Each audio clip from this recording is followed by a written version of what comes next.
Hey everyone, it's Robert Hall. Thanks for coming back to the channel. Today we're going to talk about the Godox LC500 versus the new Godox LC500R. Now I did a dedicated video on the original LC500 back when it came out. You can watch that right up here, but a very quick summary is that it's an LED that is 3200 Kelvin on one side and 5600 Kelvin on the other. Now this design has ups and downs. The down being that you only have the two colors, 5600 Kelvin or 3200 Kelvin, or I guess 3300 Kelvin according to the display. Tungsten or white light. So you have no color temperatures in between like a true bicolor LED.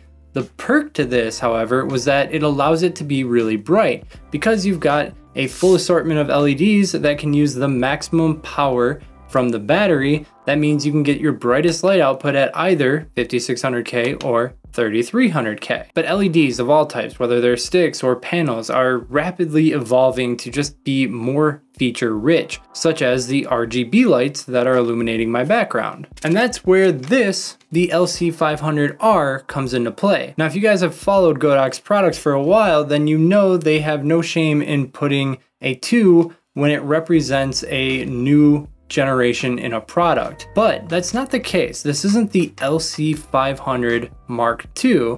This is the LC500R, and I'll circle back to that later, but I think there's a very specific reason that they did this. This is an entirely different light, and I think that these two things coexist. In terms of form factor, very, very similar here. As you can see on the bottom, the LC500R is just a little bit longer, maybe about 3 inches longer. The handle size is identical. The battery on the inside is identical. They both take the same type of charger. And for the most part, they have a similar control scheme, although there's some more functionality in the R version. Now, my least favorite thing about the original LC500 was the barn doors, and they did make a comeback on the LC500R. The thing that I just don't love about it is that it's just this kind of clunky process when you switch the sides to use it. I mean, I guess it's relatively quick, but I just feel like there's a way that you could engineer barn doors that could work for either direction. But I didn't find myself using the barn doors on the original LC500 much, and that just comes down to the fact that because it's an LED, it's not as bright as flash. So when you're using it for photography purposes, you're often using it very, very close. And when you're using light very closely, fall off does all the work that you need it to in terms of the light falling off on the background. So I didn't find myself having to cut light with the barn doors very often. So the R in the LC500R stands for RGB. So in the LC500R, instead of one side of daylight and one side of tungsten, we have one side that is completely bicolor and another side that is RGB capable. Now the color temperature of this bicolor panel goes all the way from 2500 all the way up to 8500. So it's actually a rather extreme version of a bicolor LED. Most go somewhere in the range of like 3000 to say 6,000 or 7,000. And I did actually test this using my Sekonic C800 colorimeter, and I saw that the true range was from 2535 at the bottom end to 8115 at the top end. So really close to its marketed range there. It wasn't until I got into the 7000 range that I started noticing the Godox kind of jumping ahead of itself from what it was actually getting a reading at. 2500 Kelvin all the way up to 8100 Kelvin though, that's an extremely wide range, and I think that it's going to be able to blend with any situation, whether you're indoors or outdoors. The RGB is very simple. You've got a 360-degree hue wheel, and you can see this guide right here that kind of tells you where all the colors are. And then if you press the function button in the center, then you can modify the saturation of that specific hue. And at any point you can hit the dim button and then you can modify the brightness of it. Right now I've got it at 1% just so you guys can clearly see it over all the LED lighting that I have in my office, but still kicks quite a bit of light. Here's my normal recording setup, and here's this thing at full power. Pretty bright.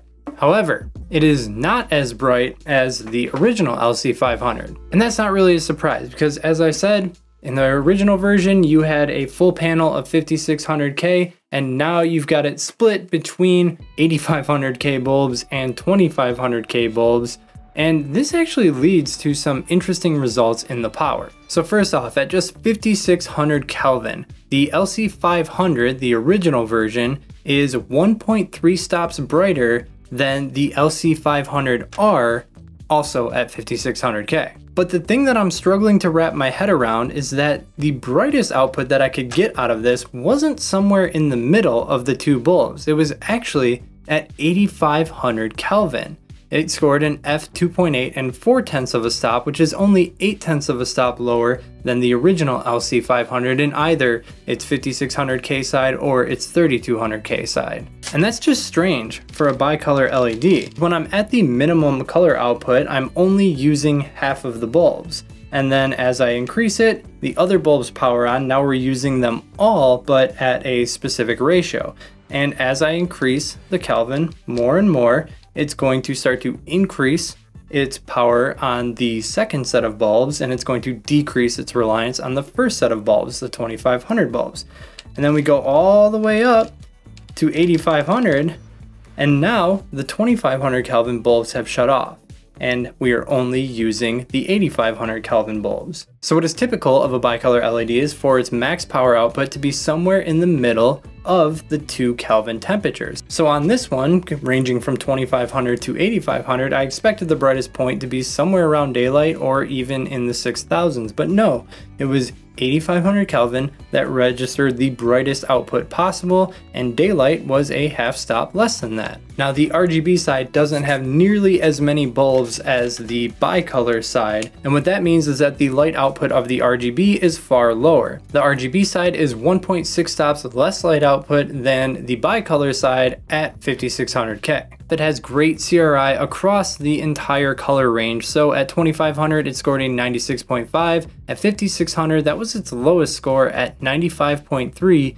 and at 8500 we've got a 96.8, sorry, I can't even read my own handwriting here. All three of those are pretty good scores, especially for a bicolor LED. For it to be above 95 and everything is pretty solid. Those CRIs aren't amazing, it's not in the 98, 99 territory, but it's pretty good. And it also keeps a pretty high R9 throughout the entire color range. R9 is a color spectrum of reds where most skin tones are rendered, so it's a really important metric for lighting equipment. At 2500K it had a 96.3 in the R9, at 5600K it had a 76.1, and at 8500K it had a 93.2.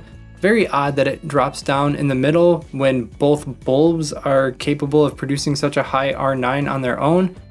Not really sure what that's about. The photometrics on this light are just really bizarre. The controls on the LC500R are very simple. You've got 5 buttons, you've got a function button in the center, power button at the top, dimmer button on the right, a channel and group button on the left, and that's if you want to use it with any of the wireless remotes so that you can turn it on and off and control its power and its color temperature from a remote. The remote control included with the LC500R is actually quite nice. Not only do you have dimming control, you can turn the light off, you can change between the color temperature mode and the RGB mode, but there's also large buttons for selecting all the primary colors as well as control of all the effects remotely.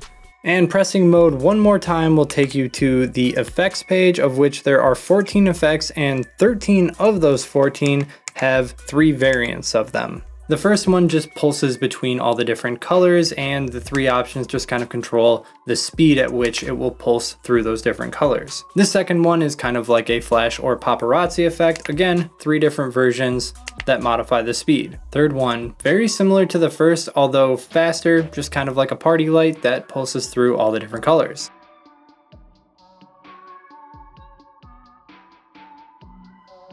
5, we've got what's called the broken bulb effect. It's a bulb that is occasionally going to flicker. 6, we've got the TV effect. It's going to kind of alter the brightness back and forth as if you're watching a television that's changing scenes. Next is the candle, very orange, very warm lighting, and it's going to have a gentle flicker to it. Right after that is the fire, which actually kind of flickers in terms of color a little bit more than the candle does. I'm not sure what the heck this one is supposed to be. Almost looks like a snowflake, but oh, maybe Christmas lights? I don't know. Again, goes through colors, but with more breaks as opposed to the gentle and repeated pulsing of the first 2. Then we've got the ones that are almost on any of these RGB devices. We've got cop car, fire truck, and ambulance, although the ambulance is blue and white, which is not the color of ambulances in the United States. So maybe that's a color in China or UK. And this last one's actually pretty interesting. It's boom. again like a party light, but it's sound activated, and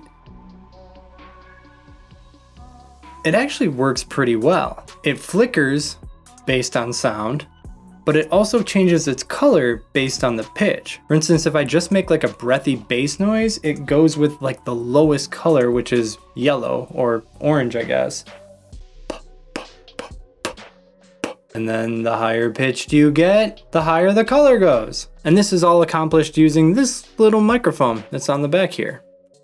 Hopefully they're not recording us. And that's everything that's on the new LC500R. Now, my primary criticism here is that I only see 2 rows of RGB here, whereas we've got 2, 4, 6 rows of LEDs on the other side. There's probably 6 times as many LEDs on this side as there are the RGB side. And to me, I think they could have crammed more RGB in here and gotten it to be a little bit brighter and a little bit closer to the brightness that you can get out of this. And you're already giving up some brightness over the original LC500, at least at those 2 specific color temperatures of 3300K and 5600K. Which brings me back to what I said at the beginning about this LC500R not being the second version or upgraded version of the original LC500. If you're primarily just trying to get a small LED to balance with common ambient conditions like daylight or tungsten lighting, definitely stick with this one because it's way brighter. But if you want the RGB control or you want those color temperatures that are in between daylight and tungsten white balance, then the LC500R is a much better option. Just be aware that it's going to be a little bit dimmer than what you would be used to on the LC500. At this point, I think RGB being built into almost every LED is almost here to stay unless you're just looking for peak brightness, but we've seen RGB being added into things like sky panels and really bright high-powered LEDs. It's only a matter of time before RGB starts becoming available on COB arrays as well. You can already see the market moving in that direction with Aperture launching a bicolor COB LED in the 300X. So I'm not going to make a claim as to which one of these is better or more useful. I think I've provided the evidence that if you need the color, then you're going to go with the LC500R, and if you need the brightness and you want pretty much all daylight, then you're gonna go with the LC500. Hope you enjoyed this look at the LC500R. If you did, leave this video a like, and if you have any questions, leave them in the comments below. I've got links to both the R and the original in the description below if you're interested in buying them, and if you want to see more of my videos, then consider subscribing. Until next time, keep on shooting.